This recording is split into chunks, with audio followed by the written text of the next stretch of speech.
अच्छा भाई, जहाँ पे छोड़ा था वहीं से आगे चलना है।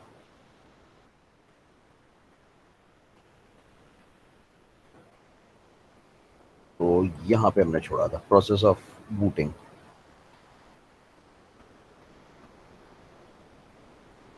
हाँ जी, ठीक है। अच्छा जी, हमने ऑपरेटिंग सिस्टम के कंपोनेंट्स की बात कर रहे थे जाते जाते। उसमें वो था कि वो फाइल मैनेजर होता है, मेमोरी मैनेजर होता है, प्रोसेस मैनेजर होता है, इस तरह की चीज़ें होती हैं। ठीक है। ये है कि प्रोसेस ऑफ बूटिंग क्या है। बूटिंग किस चीज़ को कहते हैं? बूटिंग कहते हैं कंप्यूटर को स्टार्ट करने को। बूटिंग का प्रोसेस जो है वो क्या है? Booting is starting the OS. जब कंप्यूटर का तुम ऑन का बटन दबाते हो, पावर ऑन करते हो, तो उसके बाद विंडोज कैसे लोड होती है, ऑपरेटिंग सिस्टम कैसे लोड होता है, और डेस्कटॉप सामने आने तक प्रोसेस क्या होता है। ठीक है। अच्छा, काम आसान है काफ़ी। कि जब तुम कंप्यूटर स्टार्ट करते हो तो जो पहली स्क्रीन तुम्हें नज़र आती है उसको तुम बायोस कहते हो। वो जो काले रंग की स्क्रीन जिसपे कुछ कीबोर्ड माउस को टेस्ट कर रहा होता है, वो बायोस होती है। BIOS stands for basic input output system. Basic input output system. BIOS होती किधर है? लिव्स इन रोम। तुम्हें पता है कि तुम्हारे मदरबोर्ड के ऊपर दो चिप्स लगी हुई हैं, एक रोम है, रीड ओनली मेमोरी, और एक रैम है, रैंडम एक्सेस मेमोरी। रैम वो है जिसको हम बार बार इस्तेमाल कर रहे होते हैं। तो रोम क्या चीज़ है, रोम कहाँ से आती है? और रोम के अंदर एक सॉफ्टवेयर होता है कॉल्ड बायोस। तो रोम की चिप मैन्युफैक्चरर बर्न करता है, मैन्युफैक्चरर उसके ऊपर डेटा लिखता है और वो मदरबोर्ड पे लिखी होती है। ये परमानेंट डेटा होता है। जाहिर बात है, रोम इज रीड ओनली मेमोरी, तो उसके ऊपर जो पड़ा हुआ है वो परमानेंट डेटा पड़ा हुआ है। अच्छा, उसके ऊपर एक सॉफ्टवेयर छोटी सी पड़ी होती है जिसको बायोस कहते हैं। इसको फर्मवेयर भी कहते हो। इसके मतलब जो चिप के ऊपर सॉफ्टवेयर पक्की पक्की पड़ी होती है उसको फर्मवेयर भी कहते हो। तो होता यह है कि जब तुम कंप्यूटर स्टार्ट करते हो तो जो पहली चीज स्टार्ट होती है वो बायोस है। बायोस की सॉफ्टवेयर स्टार्ट होती है। ठीक है। बायोस ये करती है कि अपने आप को रैम में लोड करती है। ठीक है। बायोस लोड्स इनटू रैम, और इसके अंदर it contains a program called boot loader. BIOS अपने आप को लोड करती है रैम में, और उसके पास एक छोटा सा प्रोग्राम होता है जिसको बूट लोडर कहते हैं। उस बूट लोडर की रिस्पॉन्सिबिलिटी होती है कि उसने ऑपरेटिंग सिस्टम को स्टार्ट करना है। ठीक है ना। तो बूट लोडर बेसिकली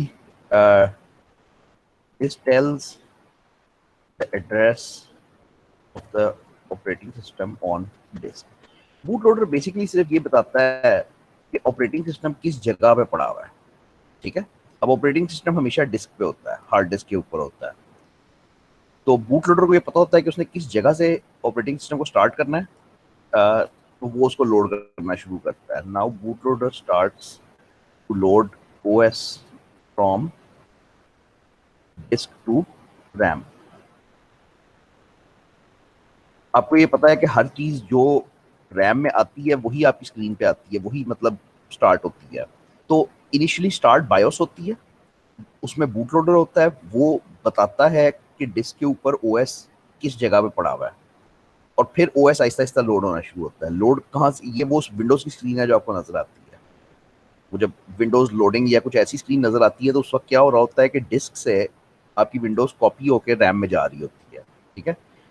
हमें ये भी पता है कि पूरी विंडोज नहीं आती, सिर्फ only kernel is copied into RAM and OS is started. कल ने बात की थी ना कि कर्नल क्या होता है। तो कर्नल सिर्फ वो हिस्सा होता है ऑपरेटिंग सिस्टम का जो रैम में लोड होता है। सारे का सारा तो लोड हो नहीं सकता, जगह नहीं होती। तो कर्नल जब रैम में लोड होता है तो उसके बाद आपको अपना डेस्कटॉप नजर आता है और आपको चीजें नजर आती हैं और आप काम करना स्टार्ट करते हो। तो ये बूटिंग का प्रोसेस है बेसिकली, कि किस तरीके से सिस्टम ऑपरेटिंग सिस्टम को लोड करता है। तुमने देखा होगा कि अगर तुम्हारे कंप्यूटर की रैम खराब है या नहीं लगी हुई, तुम्हारी स्क्रीन पे कुछ भी नहीं आता, खाली काली स्क्रीन ही रहती है, कुछ कुछ होता ही नहीं। वो इसलिए नहीं होता कि जो सबसे पहला स्टेप है वो है ही ये कि बायोस ने लोड होना होता है रैम में। तो अगर रैम ही नहीं है या रैम खराब है तो वो कुछ स्टार्ट ही नहीं हो सकता, कुछ कुछ भी नहीं बेसिकली आपको नजर आएगा, कुछ भी नहीं मिलेगा। तो बस इसकी रीडिंग कर लेना। बेसिक बातें वही हैं कि अच्छा, तस्वीरें बना के भी दिखाया हुआ है, वेरी गुड। के मेन मेमोरी में सबसे पहले रोम लोड होती है जिसमें बूट लोडर आपका आ जाता है। फिर बूट लोडर को ये पता होता है कि डिस्क से विंडोज उठा के कैसे मैंने ऑपरेटिंग सिस्टम के उसके अंदर रैम के अंदर लेके आनी है। ऑल्सो याद रखना कि सारे का सारा ऑपरेटिंग सिस्टम नहीं आता, सिर्फ और सिर्फ छोटा सा उसका प्रोसेस आता है जिसको कर्नल कहते हो आप। फर्मवेयर अपडेट के बारे में अगर सुना हुआ है, पता होना चाहिए वैसे। अ, होता ही है कई दफ़ा कि सम टाइम देखो, अगर आपकी आपकी आपके सिस्टम पे अगर विंडोज़ ख़राब हो जाए तो आप उसको दोबारा इंस्टॉल कर लेते हो। वो हार्ड डिस्क पे होती है, आप उसको दोबारा डिलीट करके दोबारा इंस्टॉल कर लेते हो। अगर रोम करप्ट हो जाए, उसमें कोई वायरस आ जाए, उसमें कोई प्रॉब्लम हो जाए, वैसे तो होती नहीं है क्योंकि वो रीड ओनली है, उसमें आप लिख तो सकते नहीं हो, तो वो वैसे ही ठीक रहती है। लेकिन इन केस रोम ख़राब हो जाए, उसमें कोई प्रॉब्लम हो जाए, तो जो टर्म्स इस्तेमाल होती हैं वो ये हैं कि flash ROM with firmware upgrade. और आपके मोबाइल फ़ोन में भी इसी तरह होता है। आपके मोबाइल फ़ोन में हार्ड डिस्क तो है नहीं, सिर्फ रोम ही है, मतलब सिर्फ रोम और रैम ही है। वो सब कुछ मिला के ही एक हार्ड डिस्क का काम कर रही होती है, उसके ऊपर आप लिख भी सकते हो, पढ़ भी सकते हो। तो अगर उसका सॉफ्टवेयर करप्ट हो जाए तो आप उसकी विंडोज़ दोबारा इंस्टॉल तो नहीं कर सकते, तो उसको फर्मवेयर अपग्रेड कहते हैं। उसको मतलब वो ये होता है कि रोम की चिप के ऊपर जाके डेटा लिखते हो। अ, ये रिस्की काम होता है क्योंकि अगर कुछ थोड़ा सी भी गलती हो जाए तो वो रोम की चिप ज़ाया हो जाती है, फिर नई लगवानी पड़ती है। तो that is what a firmware upgrade is. चलो भाई, यहाँ से थोड़ा सा टॉपिक चेंज होता है।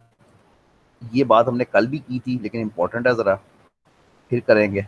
ये बात है कि प्रोसेस क्या चीज़ होती है। बेसिकली फ़र्क आपको जो समझना है ना, वो प्रोग्राम और प्रोसेस का समझना है। वैसे तो ये कल मैंने काफ़ी डिटेल में बात की थी। आपको मैंने ये बताने की कोशिश की थी कि आपके पास सी ड्राइव में ये एक फ़ोल्डर होता है प्रोग्राम फाइल्स का। तो आपके जो प्रोग्राम्स हैं वो सारे यहाँ पे पड़े हुए हैं। ठीक है, जितने भी प्रोग्राम्स, जितने भी सॉफ्टवेयर्स आपके कंप्यूटर में इंस्टॉल्ड हैं वो यहाँ पे पड़े हैं। ये प्रोग्राम्स हैं, ये डिस्क पे पड़े होते हैं। ठीक है, तो ये डेड होते हैं।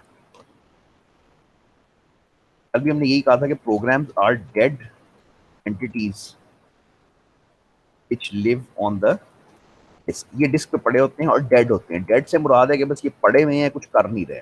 ठीक है, when a user executes program, Windows में आप क्या करते हो, विंडोज में आप डबल क्लिक करते हो, डबल क्लिक करके आप एक प्रोग्राम को स्टार्ट करते हो, तो it becomes a process in eyes of the OS. ये फर्क है प्रोग्राम और प्रोसेस में। प्रोग्राम एक डेड एंटिटी है जो डिस्क पे पड़ी हुई है, सारा दिन पड़ी रहती है। प्रोसेस एक जिंदा चीज है क्योंकि वो रन हो रहा है, वो एग्जीक्यूट हो रहा है, वो जिंदा चीज है। अब उसको डील करना है ऑपरेटिंग सिस्टम में। ठीक है, अब ऑपरेटिंग सिस्टम में उसके साथ क्या डीलिंग करनी है, बहुत सारी डीलिंग है उसके साथ। कि उसको कैसे चलाना है, उसको कितनी जगह देनी है, क्या करना है। मैंने आपको ये पता नहीं दिखाया था या नहीं, लेकिन ये जरूर देखना जाके। ये आपका टास्क मैनेजर है, ठीक है, विंडोज में।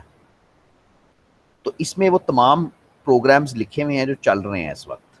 ठीक है, फिर इसमें ये डिटेल्स की टैब है जो मैं दिखाना चाहता हूँ, जो मेनली दिखाना चाहता हूँ। ये ज़रा, इसको ज़रा देखो, ये क्या है।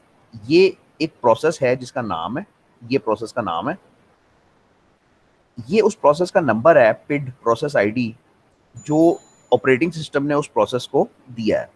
जब भी एक प्रोसेस ऑपरेटिंग सिस्टम के पास आता है, ऑपरेटिंग सिस्टम उसको एक नंबर अलॉट करता है, आईडी अलॉट करता है और उसको चला देता है।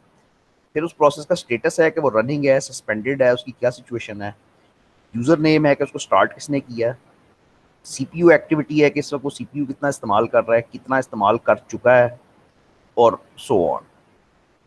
अच्छा, कहना ये चाह रहा हूँ कि हर प्रोसेस के साथ एसोसिएटेड एक कुछ मेटा डेटा होता है। Each process has some associated meta data. अगर मेटा डेटा का डेफिनेशन नहीं पता तो it is data about data. Meta data कहते हैं डेटा अबाउट डेटा को। जैसे फॉर एग्जांपल मतलब मेटा डेटा होता है जो कोई भी डेटा अबाउट डेटा ही कह सकते हो। मतलब एक टेबल बना हुआ है जिसमें स्टूडेंट्स के नाम लिखे हुए हैं, आईडी लिखी हुई है और मार्क्स लिखे हुए हैं। तो जो एक्चुअल डेटा है ना कि स्टूडेंट के नंबर कितने आए हैं, उसका नाम क्या है, वो तो डेटा है। लेकिन अगर उस टेबल को इमेजिन करो तो उसके ऊपर कॉलम के नाम लिखे होंगे, student name, student ID, GPA, वो मेटा डेटा है। मेटा डेटा उस डेटा को कहते हैं जो डेटा को डिफाइन करता है। ठीक है, तो हर प्रोसेस के बारे में ऑपरेटिंग सिस्टम के पास काफी सारा डेटा इकट्ठा होता है। फॉर एग्जांपल मैंने भी आपको दिखाया है कि उस प्रोसेस की आईडी होती है, पिड होता है, उस प्रोसेस का नेम होता है उसके पास, उस प्रोसेस की स्टेट होती है कि रनिंग है क्या है, सीपीयू टाइम होता है, आईओ टाइम होता है, बहुत सारा डेटा मौजूद होता है, रजिस्टर्स की वैल्यूज होती हैं। इस वक्त उस प्रोसेस की रजिस्टर्स में क्या वैल्यूज हैं। ठीक है, ये सारा डेटा बंद किया जाता है एक डेटा स्ट्रक्चर में जिसको पीसीबी कहते हैं। All this data is stored in a data structure called PCB, process control block.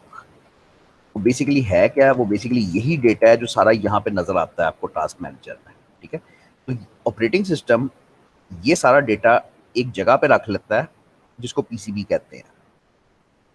तो हर प्रोसेस का एक पीसीबी होता है। मेंटेन कौन कर रहा है? ऑपरेटिंग सिस्टम मेंटेन कर रहा है। ठीक है, ऑपरेटिंग सिस्टम इन सारों का पीसीबीज मेंटेन कर रहा है। ऑपरेटिंग सिस्टम एक्चुअली पीछे बिहाइंड द सीन्स बहुत ज्यादा काम कर रहा होता है, हमें बस पता नहीं चलता। तो जब भी आप एक प्रोग्राम को डबल क्लिक, फॉर एग्जांपल मैं माइक्रोसॉफ्ट वर्ड अगर स्टार्ट करता हूं तो ऑपरेटिंग सिस्टम अब बहुत सारा काम करता है पीछे। वो उसको एक प्रोसेस आईडी एलोकेट करता है, वो उसके लिए रैम में जगह खाली करता है, फिर डिस्क से उठा के उसको रैम के अंदर डालता है, फिर उसके पास एक टेबल होएगी कहीं पे जिसमें पूरा पीसीबी पड़े होंगे सारे, वहां पे उसको एक नया पीसीबी एलोकेट करता है, उसका डेटा सारा उसके अंदर डालता है ताकि वो उसको पहचान सके, उसके साथ डील कर सके। और अब वो प्रोसेस फाइनली स्टार्ट होएगा और तुम्हारी स्क्रीन के ऊपर सामने वो वर्ड का लोगो या जो भी चीज है वो नजर आती है। तो ये बार बार अब लफ्ज आना है आज प्रोसेसेस का, तो ये प्लीज बड़ा क्लियर रखना। अगर कोई भी वो है कंफ्यूजन तो जरूर पूछो। प्रोग्राम डेड है, हम डील नहीं कर रहे, वो डिस्क पे है, हम डील कर रहे हैं प्रोसेसेस के साथ, ऑपरेटिंग सिस्टम के साथ। अच्छा जी, अब प्रोसेस में क्या करना है हमने? ठीक है, सारा कुछ ही करना है। तो आपसे एक सवाल है कि आपके कंप्यूटर पे कितने प्रोसेस इस वक्त चल रहे हैं? इससे भी आसान कर लो, आपके पास सीपीयूज कितने हैं?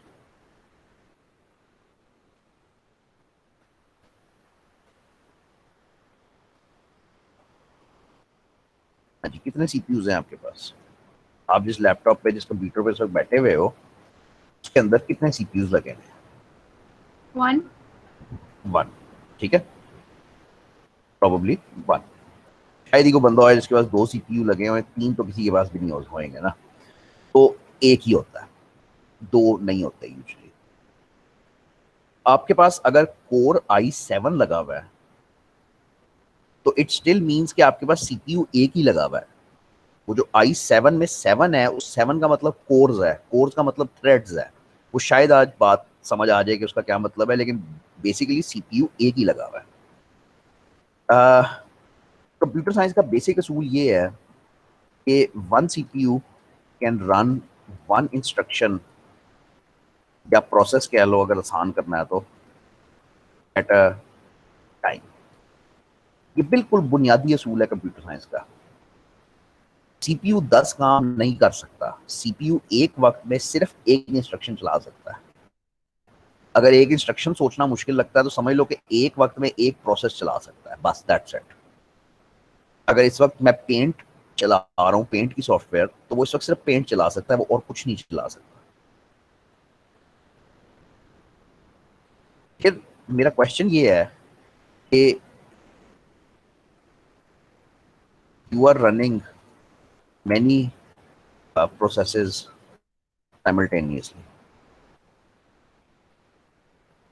ठीक है ना? तुम तो चैट भी खोल के बैठे हुए हो, इस मीटिंग को भी खोल के बैठे हुए हो, साइड पे यूट्यूब भी खोली हुई है, क्रोम भी खोला हुआ है।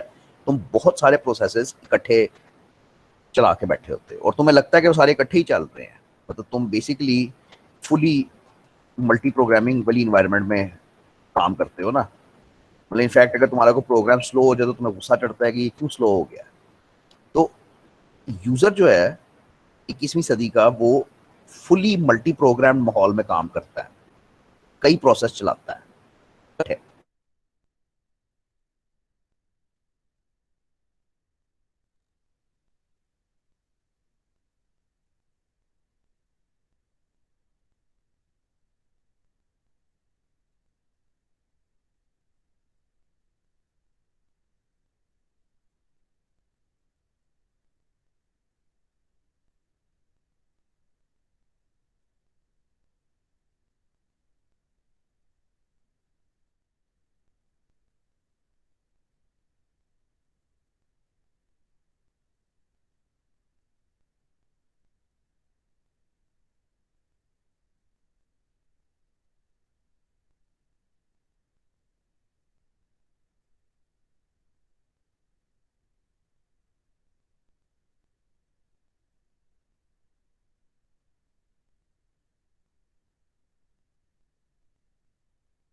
हेलो,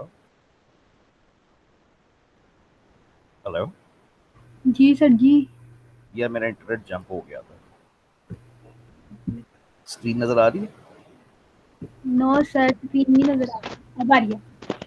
अच्छा चलो ठीक है। जी आगे। तो हम बात कर रहे थे कॉन्टेक्स्ट स्विच की। तो ऑपरेटिंग सिस्टम कॉन्टेक्स्ट स्विचेस कर रहा है। कॉन्टेक्स्ट स्विचेस क्या हैं? वो करता ये है कि वो थोड़ी देर के लिए एक प्रोसेस चलाता है। फॉर एग्जांपल उसने प्रोसेस बी को चलाया है थोड़ी देर के लिए, ये 2 सेकंड के लिए, 3 सेकंड के लिए उसने प्रोसेस बी को चलाया है। उसके बाद वो स्विच करता है, प्रोसेस बी को रोक देता है, यहीं पे बिठा देता है कि रुक जाओ, और स्विच करता है प्रोसेस ए की तरफ, दूसरे प्रोसेस की तरफ। अब थोड़ी देर के लिए उसको चलाता है और फिर कॉन्टेक्ट स्विच करता है वापस प्रोसेस बी की तरफ। फिर थोड़ी देर के लिए उसको चलाता है, फिर स्विच करता है प्रोसेस ए की तरफ। अब जाहिर बात है, रियल वर्ल्ड में तुम्हारे पास 15-20 प्रोसेस हैं, तो वो उनके दरमियान में तेजी से स्विचिंग कर रहा होता है। इसको कॉन्टेक्स्ट स्विच कहते हैं। कॉन्टेक्स्ट स्विच में ये है कि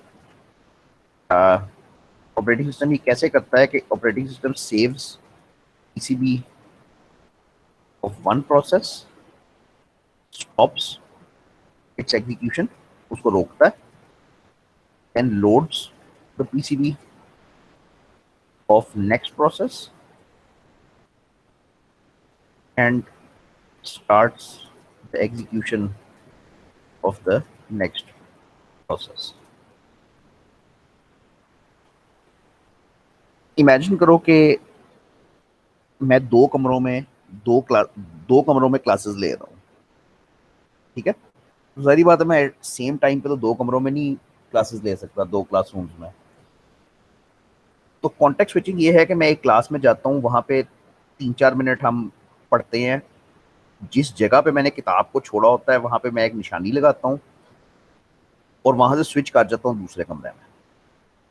अब दूसरे कमरे की तो दुनिया ही मुख्तलिफ है ना, वो तो कर ही कुछ और रहे हैं। तो मैं उसका कॉन्टेक्स्ट या उसका डेटा सारा लोड करता हूँ कि मैंने किस जगह से छोड़ा था, कौन सी किताब पढ़ रहे थे, किससे मैं बात कर रहा था। तो ये होता है जब आप पीसीबी एक का सेव करते हो और दूसरे का लोड करते हो। जिस क्लास को आप छोड़ रहे होते हो उसका पीसीबी आप सेव करते हो, आप निशानी लगाते हो वहां पे कि यार मैं इस पेज पे था, ये वाला टॉपिक पढ़ा रहा था, इस बंदे से बात कर रहा था। ये सारी इंफॉर्मेशन आपने सेव कर ली। अब आपने उस क्लास को छोड़ दिया, अब आपने स्विच कर गए दूसरे प्रोसेस के अंदर। तो दूसरे प्रोसेस में आपको पीसीबी लोड करने की जरूरत है, विच मीन्स आपको ये याद करने की जरूरत है कि आपने किस जगह से छोड़ा था, क्या कर रहे थे, ठीक है? इस अमल को कॉन्टेक्स्ट स्विच कहते हैं, ठीक है? ये इतनी तेज हो रहा होता है, 1 सेकंड में 1 बिलियन टाइम्स, तकरीबन 10⁹ के करीब पे हो रहा होता है, कि यूजर को ये पता नहीं चलता कि उसके प्रोग्राम्स रुके हुए हैं। मतलब इस वक्त एक प्रोग्राम चल रहा है, बड़ी तेजी से ऑपरेटिंग सिस्टम स्विच करता है दूसरे के ऊपर, फिर तीसरे के ऊपर। तो यूजर को ये एहसास मिलता है कि यार मेरे सारे प्रोग्राम्स इकट्ठे ही रन हो रहे हैं। यानी this switching is performed multiple times, hundreds of times, बल्कि मल्टीपल नहीं, hundreds of times in a second, and the user does not feel it. अगर आपने मीडिया प्लेयर पे एक गाना चलाया हुआ है तो आपको ये एहसास नहीं होगा कि आपका गाना फंस फंस के चलेगा, क्योंकि वो स्विचिंग इतनी तेजी से हो रही होती है कि वो उसको, उसमें आपको ब्रेक फील ही नहीं होती। आप कोई फिल्म देख रहे हो, उसमें आपको ब्रेक फील ही नहीं होती कि वो हो रही है, लेकिन बिहाइंड द सीन्स ये कॉन्टेक्स्ट स्विचिंग चल रही है, डेफिनेटली चल रही है, ठीक है? तो operating system modules responsible for this switching are called scheduler dispatcher, scheduler and dispatcher। इकट्ठे ही काम करते हैं लेकिन दो अलग-अलग मॉड्यूल्स हैं। अच्छा, इसमें से शेड्यूलर मेरा ख्याल आसान है। Scheduler is responsible for making the decision as to who gets CPU next. Scheduler वो पीस ऑफ कोड है जो ये फैसला करता है कि अगली बारी किसकी आनी है। भाई 10 प्रोसेस चल रहे हैं, एक को हमने रोक दिया है, अब अगले की बारी आनी है, अब अगले किसकी बारी आनी है, ये इस बात का फैसला शेड्यूलर करता है, ठीक है? Dispatcher actually performs the context switch. Scheduler इस बात का फैसला करता है कि अगली बारी किसकी आनी है, और डिस्पैचर एक्चुअली वो काम करता है। अच्छा, अब एक्चुअली करने से ये मुराद है कि वो जो सारा गेम खेल ली थी कि एक को रोकना था, उसका पीसीबी सेव करना था, दूसरे को लोड करना था, वो सारी गेम एक्चुअली डिस्पैचर खेलता है। ये ऑपरेटिंग सिस्टम के मॉड्यूल्स हैं, बिहाइंड द सीन्स काम कर रहे हैं, आपको नजर नहीं आएंगे, ठीक है ना। तो आ, ये सारे लफ्ज बहुत ज्यादा क्लियर होने चाहिए कि मल्टी प्रोग्रामिंग कैसे होती है, एक्चुअली नहीं होती। एक्चुअली ट्रू मल्टी प्रोग्रामिंग पता क्या होती है? ट्रू मल्टी प्रोग्रामिंग ये होती है कि तुम्हारे पास 10 सीपीयू लगे हैं और तुम उन पर 10 प्रोसेस चला रहे हो, क्योंकि हर प्रोसेस को अपना सीपीयू मिलता है और वो उसके ऊपर काम करता रहता है। ये actually really true multi programming होती है, ठीक है। लेकिन ऑब्वियसली ये हमारे यूजर सिस्टम में नहीं है, हमारे पास तो एक सीपीयू है जिसके ऊपर हम मल्टीपल प्रोसेसेस चलाते हैं। तो डेफिनेटली हमें कॉन्टेक्स्ट स्विचिंग की बार बार जरूरत पड़ती रहती है, ठीक है। यूजुअली एक कॉन्सेप्ट होता है टाइम स्लाइस का। ये इतना आसान नहीं है कहना, लेकिन बहरहाल ऑपरेटिंग सिस्टम ने अपने पास एक टाइम स्लाइस मेंटेन किया होता है। For example 1 second. तो वो टाइम स्लाइस ये होता है कि वो 1 सेकंड के लिए उस प्रोसेस को बारी देता है, उसके बाद स्विच करता है दूसरे प्रोसेस पे, फिर उसको बारी देता है, फिर उसको स्विच करता है तीसरे प्रोसेस पे। और ये काम इतना तेज होता है कि जाहिर बात है हमें ये फील नहीं हो सकता, वरना तो काम बिल्कुल खराब हो जाएगी कैसे वो होता है।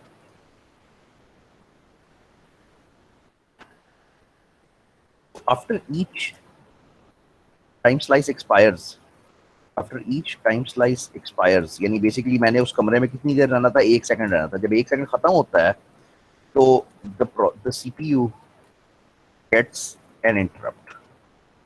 इंटरप्ट क्या है? Interrupt is just a signal. जैसे तुम एक कमरे में बैठ के पढ़ रहे हो और तुम्हारी अम्मी आके तुम्हें इंटरप्ट करती है, तो वो एक सिग्नल देती है कि भाई फलाना काम कर दो, ठीक है। तो इसी तरह से ऑपरेटिंग सिस्टम या सीपीयू एक प्रोसेस को चला रहा होता है, जब उसका टाइम खत्म हो जाता है तो सीपीयू को एक सिग्नल मिल जाता है, एक झंडी मिल जाती है कि भाई अब इसको डील करो जाके, ठीक है। तो in response CPU runs the interrupt handler, कहते हैं वैसे। इंटरप्ट हैंडलर वो सॉफ्टवेयर होती है जो उस इंटरप्ट के अगेंस्ट रिएक्शन करती है, उसको डील करती है कि इसके साथ अब करना क्या है। तो वो इंटरप्ट हैंडलर रन करती है and switches to the other process. मैं सीपीयू कह रहा हूँ यहाँ पे यार, यहाँ पे सीपीयू और ओएस दोनों मिलके ही काम कर रहे हैं सारा। पर ये है कि जो इंटरप्ट आता है वो आता है एक्चुअली सीपीयू को है, लेकिन उसको जो डील करता है वो ऑपरेटिंग सिस्टम करता है। ये एक्चुअली मिलके ही काम कर रहे हैं, ठीक है। इसमें आपको इंटरेस्ट होए, आप ये लफ्ज कोई भी एक लफ्ज उठा के ना कि how is multi programming done in modern systems, या व्हाट इज कॉन्टेक्स्ट स्विच, या पीसीबी क्या होता है, इसमें से कोई भी चीज उठा के आप गूगल कर सकते हो और आपको इतनी वीडियोस और इतना कुछ मिल जाएगा इसके ऊपर, क्योंकि ये बिल्कुल बुनियादी कंप्यूटर साइंस है कि ये सारी गेम चल किस तरह रही है। अगले सेमेस्टर्स में जाके इसको बड़ी डिटेल में पढ़ते हो, इसकी प्रोग्रामिंग पढ़ते हो, तो देखते हो कि ये मतलब इसको चेंज कैसे कर सकते हैं। तो ज़रा मुश्किल कॉन्सेप्ट है, लेकिन ज़रूरी है।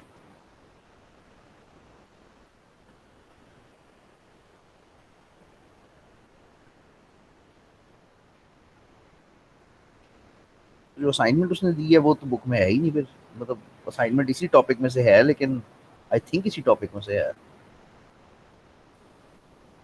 वो उसमें मुझे तो यही लगा कि इसी में से। There are 4 processes A B C D in the ready queue for the execution. Process A, B, C और D है। तो the processes enter the ready queue in the sequence B, D, A, C। यानी A को 4 second चाहिए, B को 6 second चाहिए, so on, and are picked from the dispatcher in the same order. Value of time slice is 2 millisecond. The dispatcher फिर dispatcher उनको उठाता है और उनको चला देता है। Draw the ready queue for the above processes. बदतमीजी है यार, इसको मतलब ये करवाना चाहिए था, लेकिन ये है ही नहीं। मतलब ये मैं देखूँ जरा आगे है या नहीं, मेरा नहीं ख्याल कि होएगा, क्योंकि टॉपिक तो यही है। हाँ जी, ये खत्म हो गया, नेटवर्क शुरू हो गया, ये अगला टॉपिक नेटवर्क शुरू हो गया। ये करना पड़ेगा हमें, वरना आप कहोगे कि ये क्या है। तो इसको जरा एक दफा पढ़ लो। 4 प्रोसेस हैं जो भी हमने बात की है, 4 प्रोसेस।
इंटरनेट जंप क्यों होता है? क्या मसला है? इंटरनेट तो ठीक है, शायद मीटिंग का मसला है।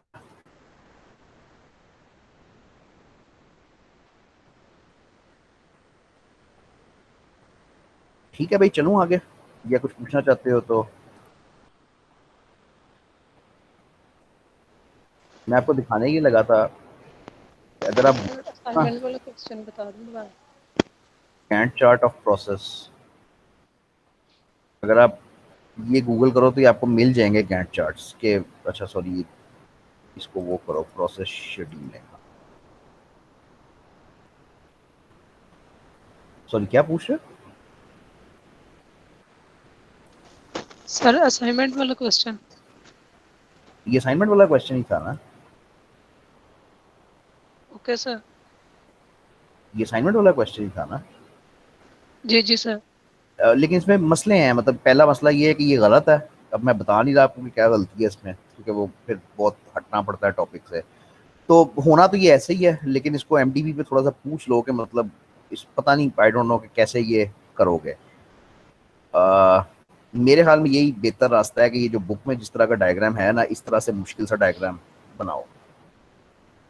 ठीक है, लंबा बहुत होएगा लेकिन कोई इतना वो नहीं, कॉम्प्लिकेटेड नहीं। अच्छा, सारे इस सारी गेम को खेल कौन रहा है? ये आपने क्या काम किया है? ये आपने शेड्यूलर वाला काम किया है। शेड्यूलर क्या करता था? Scheduler is responsible for making decision as to who gets the CPU next. Scheduler ये फैसला करता था कि अगली बारी किसकी आएगी, कितनी देर के लिए आएगी। तो ये जो इस वक्त तुमने काम किया है, ये पूरा एग्जैक्टली शेड्यूलर वाला काम किया। शेड्यूलर का एल्गोरिथम हाथ से रन किया। इसके साथ डिस्पैचर को मिला दो जो एक्चुअली स्विचिंग करता है, तो ये सारा काम है जो पीछे बैकग्राउंड में हमारे पास चल रहा होता है।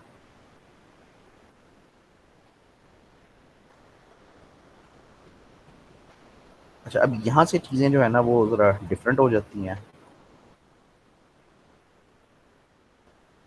Each process needs certain resources to complete its work. हर प्रोसेस को कुछ ना कुछ रिसोर्सेज चाहिए होती हैं। ठीक है, अब ये जैसे हुआ हुआ है वैसे ही करो।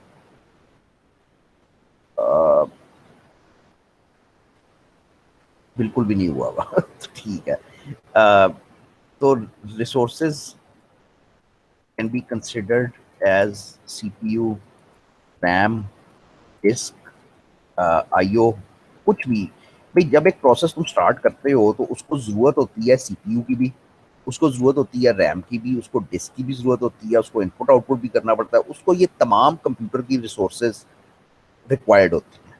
ठीक है, सो होता ये है, so process makes a request for these resources and these resources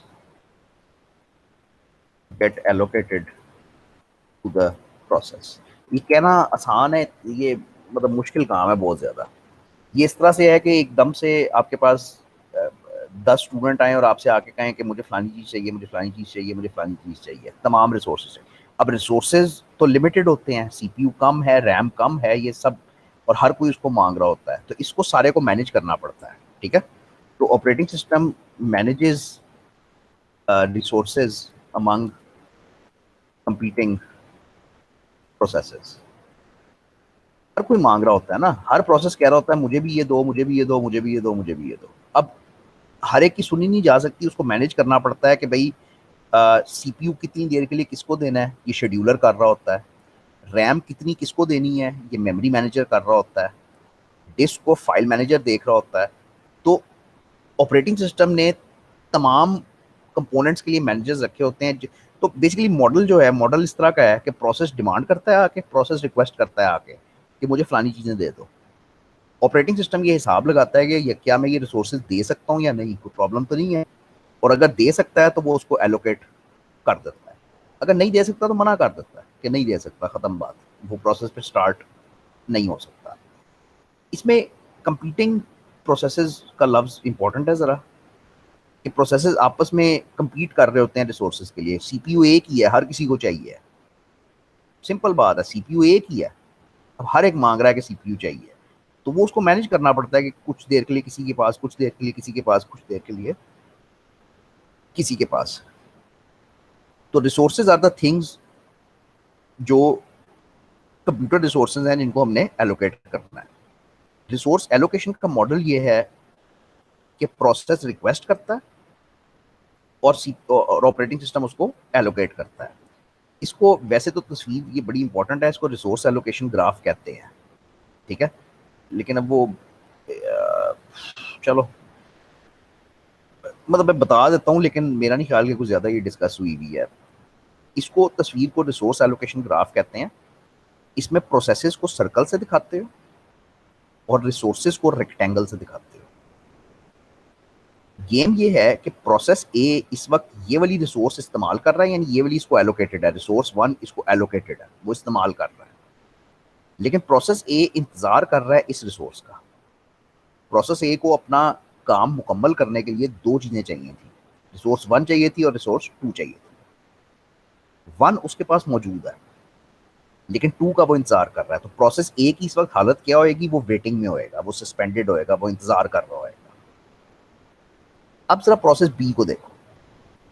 process B को भी उन्हीं दो की जरूरत है इत्तेफाक से, और बी इस वक्त इस रिसोर्स को तो इस्तेमाल कर रहा है लेकिन उसका इंतजार कर रहा है। अब तमाशा है क्या, ए अगर आप सिस्टम को इस हालत में छोड़ दो तो ये सिस्टम सारी जिंदगी स्टक रहेगा, क्योंकि ना तो कभी ए को ये मिलने वाली है ना कभी बी को वो मिलने वाला है।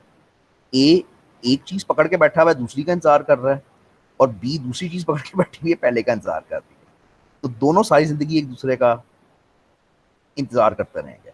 तो सारी बात है, ये ऐसे नहीं है। ऑपरेटिंग सिस्टम इसको डील करता है सिचुएशन को, इसको प्रीएम्पशन कहते हैं। मतलब वो एक एक प्रोसेस से छीन लेगा, इससे वो ये रिसोर्स छीन लेगा, वो कहेगा भी तुम्हें दूसरी तो मिल नहीं रही तो तुम ये भी मुझे दे दो, तो ये रिसोर्स उससे छीन के दूसरे को दे देगा। फायदा ये होएगा कि दूसरा फारिग हो जाएगा, अपना काम खत्म कर लेगा और फिर दोनों चीजें वापस कर देगा। जब दूसरा फारिग होएगा तो वो दोनों चीजें आपकी वापस कर देगा। अब सेमाफोर्स तो बिल्कुल नहीं इस वक्त, एक सेकंड ठहरो। हाँ, मैं जो ये बात कर रहा हूँ इसको डेडलॉक कहते हैं। मैंने ये जो एग्जैक्ट अभी सिचुएशन आपको बताई है ना, इसको डेडलॉक कहते हैं कि एक प्रोसेस इंतजार कर रहा है दूसरे प्रोसेस का, दूसरा प्रोसेस इंतजार कर रहा है पहले प्रोसेस का। ये सिचुएशन डेडलॉक कहलाती है, ठीक है। सड़कों पर डेडलॉक होता है टिका के, ये तो अजीब ही तस्वीर है। तो सड़कों पर डेडलॉक रोज देखते हो कि एक सिंगल सड़क है, एक एक रास्ता है गाड़ी का जाने का, एक गाड़ी एक तरफ से आ जाती है, दूसरी गाड़ी दूसरी तरफ से आ जाती है, आमने सामने एक दूसरे के खड़े हो जाते हैं, और ये अब सारी जिंदगी ऐसे ही रहेगा। ये डेडलॉक है कि जिसमें ना पहला निकल सकता है ना दूसरा निकल सकता है, अनलेस कुछ अजीब सा किया जाए, कुछ कोई फैसला किया जाए। फैसला ये होएगा कि कोई एक बंदा पीछे जाए ताकि जगह बने और दूसरा निकल जाए। तो हमारे मुल्क में तो होता नहीं है, खैर, तो वो डेडलॉक मौजूद रहता है। तो एग्जैक्टली इसी तरह से प्रोसेसेस का डेडलॉक होता है। बल्कि अब तो ये है कि विंडोज़ अब बहुत अच्छी हो गई है, विंडोज़ 8 9 8 और 10 जो हैं वो बहुत अच्छे हो गए हैं। लेकिन विंडोज़ एक्सपी तक, 2010 तक कह लो, विंडोज़ एक्सपी तक सख्त प्रॉब्लम्स थी डेडलॉक्स की।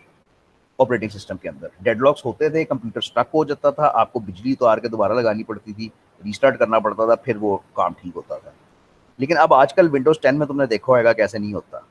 4 4 5 5 दिन कंप्यूटर चलाई रखो, फंसता नहीं है, डेडलॉक्स नहीं होते। तो डेडलॉक्स ये होते थे कि एग्जैक्टली ये तस्वीर थी कि प्रोसेस ए इंतजार कर रहा है इस रिसोर्स का, सॉरी इस रिसोर्स का 2 का, और प्रोसेस बी इंतजार कर रहा है 1 का। अब ना उसको कभी 1 मिलनी है ना उसको कभी 2 मिलनी है, अनलेस ऑपरेटिंग सिस्टम आए और आके कहे कि भाई ये रिसोर्स मुझे वापस करो ताकि मैं आगे उसको चलाऊं। तो डेडलॉक हो जाता है, लेकिन उसको डील करना पड़ता है। सिस्टम उस डेडलॉक को डील करता है कि मैंने उसको सॉल्व कैसे करना है। ज्यादा तो नहीं है, बिल्कुल भी ज्यादा नहीं है। तो डेडलॉक्स पॉसिबल हैं, बिल्कुल हो जाते हैं। डेडलॉक को डिफाइन तो नहीं कर सकते। Deadlock is a situation where two processes get stuck waiting for resources which the other one has. वो फंसे रहेंगे, ठीक है। तो OS solves the deadlocks in many different ways. कोई एक हफ्ता बंदा पढ़ सकता है कि डेडलॉक्स को सॉल्व करने के कितने तरीके हैं, इतने तरीके हैं। One possible way is called resource preemption. मतलब ये है कि एक रिसोर्स छीन लो एक बंदे से।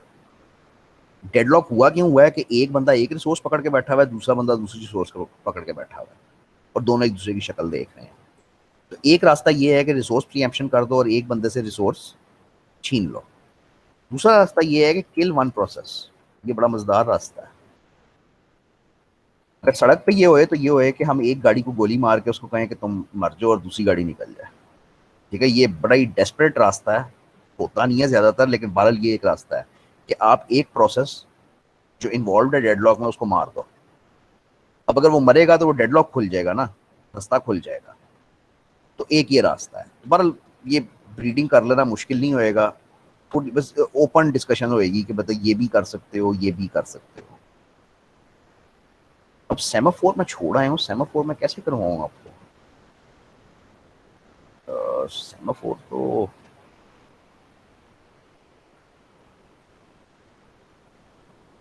नहीं भाई, मेरे अंदर नहीं हिम्मत सेमाफोर कराने की आपको।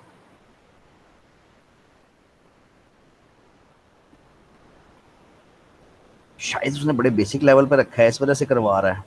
चलो मैं जिक्र कर देता हूँ, लेकिन ये रियली बड़ा ही कॉम्प्लेक्स टॉपिक है semaphores.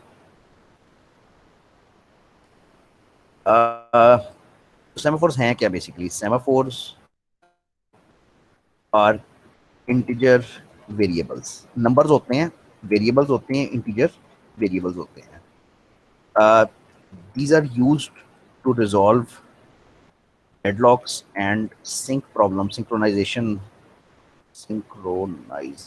problems in process management. होता ये है कि ऑपरेटिंग सिस्टम के पास जब वो प्रोसेसेस मैनेज कर रहा होता है तो ये रौला पड़ता ही पड़ता है, डेडलॉक्स का, सिंक्रोनाइजेशन का, ये इशू आता ही आता है। तो उसको डील करने के लिए उसके पास कुछ टूल्स होते हैं, उनमें से एक टूल सेमाफोर है। और सेमाफोर होता क्या है? बजाते खुद एक इंटीजर वेरिएबल होता है semaphore. Basically think of this as a पर्ची नंबर। बैंक में जाते हो, तुम्हें एक पर्ची दे दी जाती है कि तुम्हारा पर्ची नंबर ये है, और अब होता ये है कि उस पर्ची नंबर पे ही तुम्हारी बारी आती है, ठीक है। तो OS deals with all processes in terms of priority, यानी वो जो उसको जो पर्ची नंबर मिला है ना, वो पर्ची नंबर एक तरह से प्रायोरिटी है ना। अगर तुम्हारा पर्ची नंबर कम है, एक सेकंड होल्ड करना।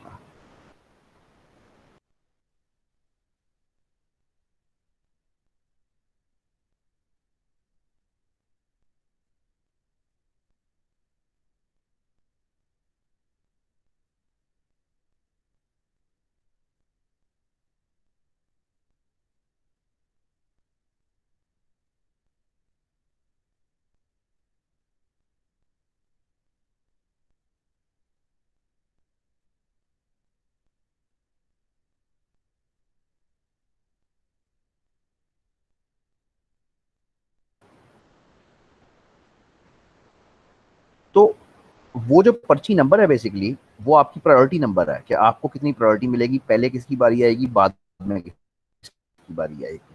तो सेमाफोर बिल्कुल उस नंबर की तरह है, एक इंटीजर नंबर है, एक नंबर है जो आपको अलॉट हो जाता है। अब होता यह है कि ऑपरेटिंग सिस्टम आपसे उस वक्त डील करता है जब आपका नंबर आता है। तो इस तरीके से वो डेडलॉक नहीं होता, मतलब वो सड़क कभी बंद नहीं होती। जिसके पास पर्ची नंबर है वही आगे जाएगा, बाकी पीछे वेट करेंगे। तो इस तरीके से ये डील करता है। यकीन करो सेमाफोर बहुत ही कॉम्प्लिकेटेड टॉपिक है, ठीक है। मुझे नहीं पता, रियली मुझे नहीं पता कि एक सफ़े पे इसको कैसे पढ़ सकते हैं। तो इसकी रीडिंग कर लेना, नेक्स्ट टाइम को क्वेश्चन कर लेना, करना हो तो। बेहतर है कि ना ही करना, बस याद कर लो इसको। इसमें जो टर्म्स है बस उनको याद कर लो कि क्या चीज़ है। ये नहीं यार एक उसमें हो सकता, जाती है। अच्छा ये डेडलॉक है, और आखिरी टॉपिक ऑपरेटिंग सिस्टम्स में जो है ना वो सिक्योरिटी अटैक्स है। ये है तो बड़ा मज़ेदार टॉपिक, लेकिन मतलब अगेन बस आपको सिर्फ वो एक बेसिक सी वो दी हुई है, इंट्रोडक्शन सी दी हुई है। लो जी, सिक्योरिटी अटैक्स, जिसमें बड़ा इंटरेस्ट होता है सबको आपकी उम्र में। सर बस कर दे, इतना सारा हो गया है। ये टॉपिक खत्म ना कर लें, मैथ छोड़ देते हैं कहती हो तो। ये नहीं टॉपिक सर, खत्म यही हो, टॉपिक है। हाँ ये टॉपिक खत्म हो जाएगा, नेक्स्ट टाइम हम नेटवर्क से शुरू करेंगे, तो इसको खत्म करना है तो माफी के साथ। मुझे पता है ज्यादा है, बहुत ज्यादा है, अभी भी मैं चीजें दरमियान में स्किप कर रहा हूँ, लेकिन क्या करें। यार सिक्योरिटी अटैक्स दो किस्म के हैं बेसिकली, ठीक है। एक बाहर से है, एक अंदर से है। एक सिक्योरिटी अटैक सिस्टम के बाहर से है और एक सिस्टम के अंदर से है। सिक्योरिटी अटैक्स हैं क्या? तुम टॉपिक क्या पढ़ रहे हो? तुम ऑपरेटिंग सिस्टम पढ़ रहे हो। ऑपरेटिंग सिस्टम के अंदर कुछ सिक्योरिटी अटैक हुआ है, क्या क्या मतलब है इसका? क्या कुछ कॉन्सेप्ट है थोड़ा सा कि क्या मतलब है इस बात का?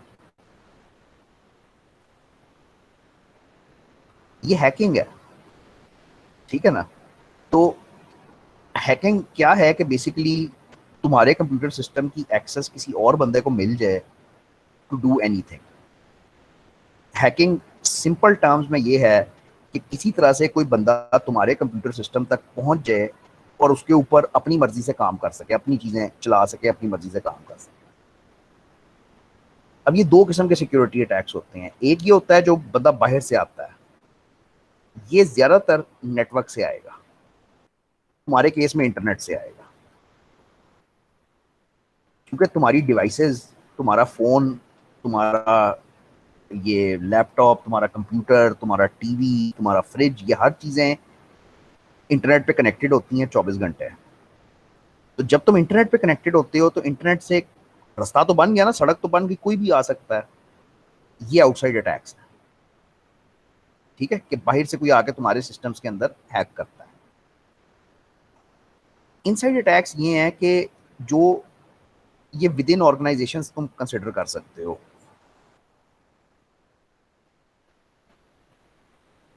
यानी कोई ऑथराइज्ड यूजर जब इसको करता है, इसको कैसे कहें, बेसिकली जो हैकिंग होती है वो अनऑथराइज्ड यूजर करता है, यानी उसके पास यूजर नेम पासवर्ड नहीं होता है, लेकिन वो आपके सिस्टम के अंदर घुस जाता है। ये हैकिंग होती है, ये आउटसाइड अटैक होता है। इनसाइड अटैक ये होता है कि कोई सही यूजर है, कोई एक्चुअल यूजर है, और वो डेटा चोरी कर रहा होता है। ये कंपनीज में होता है ज्यादातर। फॉर एग्जाम्पल, कोई मल्टीनेशनल है जिसके अंदर एक एम्प्लॉई है जिसने उनका डेटा, उस कंपनी का पर्सनल सीक्रेट डेटा निकाल के किसी और कंपनी को बेच दिया, उसको पैसे मिलते हैं उस बात के। ये इनसाइड अटैक्स होते हैं जिनसे आपको बचाना होता है, इंक्रिप्शन से और इन चीज़ों से। ये बातें बिल्कुल रियल है, ठीक है। थोड़ा सा आप यूट्यूब करके देखो कि फ़ोन हैकिंग इस वक्त कितना बड़ा मसला बना हुआ है। कि आपका फ़ोन आपके कमरे में पड़ा होएगा और कोई हैकर जो है उसका कैमरा ऑन कर देगा और उसका माइक ऑन कर देगा और आराम से आपकी तस्वीर भी देखता रहेगा और आपको सुनता भी रहेगा कि उस कमरे में हो क्या रहा है, और वो रिकॉर्डिंग सारी कर लेगा आराम से, मुश्किल भी नहीं है, ठीक है। अब आपके और मेरे साथ ही क्यों नहीं होता? भाई हमें किसी को क्या इंटरेस्ट, हमारे पास क्या है? मेरे ऊपर सिक्योरिटी अटैक करके किसी को क्या मिल, नहीं मेरे ऊपर तो मिलेगा, फिर भी पैसे मिल जाएंगे, लेकिन आपके ऊपर सिक्योरिटी अटैक करके किसी को क्या मिलेगा? अच्छा, मेरे ऊपर सिक्योरिटी अटैक करके उसको पैसे मिलेंगे क्योंकि वो मेरे सिस्टम में घुस के मेरी ऑनलाइन बैंकिंग में घुसेगा और मेरी ऑनलाइन बैंकिंग से मेरे पैसे निकाल के अपने अकाउंट में ट्रांसफर कर लेगा, सिंपल। तो मेरे और आपके ऊपर सिक्योरिटी टैक्स नहीं होता है क्योंकि हम कोई छोटी छोटी सी मछलियां हैं। लेकिन जिसके पास पैसे ज्यादा हैं, क्रेडिट कार्ड ज्यादा हैं, कोई कुछ मटेरियल पड़ा हुआ है, उसके ऊपर सिक्योरिटी अटैक्स होते हैं, लोग उसको टारगेट करते हैं, उससे डेटा चोरी करते हैं। बिल्कुल वेरी रियल कॉन्सेप्ट। तो आउटसाइड ये जो इंटरनेट से अटैक आते हैं, ये बेसिकली तो हैकिंग ही है, ठीक है, लेकिन इसकी किस्में हैं बहुत सारी। इसमें स्निफिंग है। स्निफिंग ये है कि मैं आपके कंप्यूटर पे एक ऐसा सॉफ्टवेयर इंस्टॉल कर दूंगा जो सिर्फ आपके नेटवर्क को स्निफ करेगा, आपके नेटवर्क को देखता रहेगा, आपके नेटवर्क के पैकेट्स चोरी करेगा। अब ये एक्चुअली आपके कंप्यूटर में नहीं घुसता, लेकिन आप जो कम्युनिकेशन इंटरनेट पे करते हो ना, उस सारी कम्युनिकेशन को चोरी करता है। काम फिर भी हो गया ना, तुमने जब फेसबुक का आईडी पासवर्ड डाला तो वो तारों के जरिए से फेसबुक के सर्वर तक गया। अब अगर मैं तारों को हैक करके बैठा हुआ हूँ तो वो आईडी पासवर्ड मुझे मिल गया। तो इसमें यह है कि मैं कंप्यूटर तक नहीं पहुंचता, लेकिन मैं नेटवर्क्स को स्निफ करके वो सारा डेटा चोरी करता हूँ। अब इसने तो बहुत ही कम लिखा है, बहरहाल हैकिंग 100% यही है कि बैक एंड से एक कंप्यूटर तक एक्सेस लेना। करते हैं, मतलब लोग सीखते भी हैं, करते भी हैं। मैं बुक से नहीं पढ़ूंगा, बुक से आप पढ़ोगे। इनसाइड अटैक्स ये होते हैं कि these are attacks by authorized users। authorized users वो होते हैं जिनके पास यूजर नेम पासवर्ड है। और इसकी मिसाल बिल्कुल यही है कि एक कंपनी का एम्प्लॉई है जो डेटा उनका चोरी करके बाहर निकालता है। ठीक है, इसका इलाज यूजुअली होता है ऑडिटिंग से, ऑडिट से। ऑडिट के अंदर आप मॉनिटर करते हो कि किसने कौन सा डेटा कॉपी किया है, किसने क्या चीज़ यूज़ की है, ये सारा रिकॉर्ड ऑडिट होता है। और इसका कोई इलाज नहीं है, ये हैकिंग का या मतलब उस इससे बचने का कोई इलाज नहीं है। इसके इलाज बेसिकली फायरवॉल्स, एंटीवायरस, इस तरह की चीज़ें हैं। लेकिन वो जितना आप आगे जाओगे उतना ही हैकर भी आगे जाएगा। जितना आप अपने आप को बचाने की कोशिश करोगे उतना ज़्यादा इंटेलिजेंटली वो उसको तोड़ने की कोशिश करेगा। ठीक है ना, मतलब मज़े की बात यह है कि हैकर भी प्रोग्रामर होता है, और ये जो उसको रोकते हैं फायरवॉल्स, एंटीवायरस वगैरह, ये भी वही होते हैं। ये भी हैकर्स ही होते हैं। बड़ा ही मज़ेदार टॉपिक है, लेकिन इस वक्त नहीं आप पढ़ते ना, मतलब इस वक्त बस आप एक जिक्र करते हो, आगे जाके पढ़ोगे।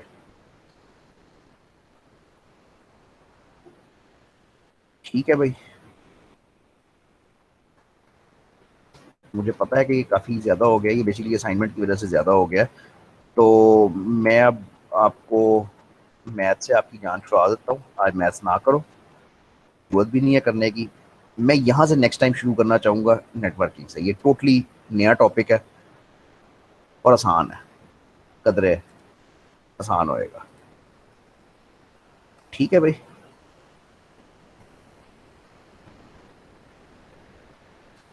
चलो।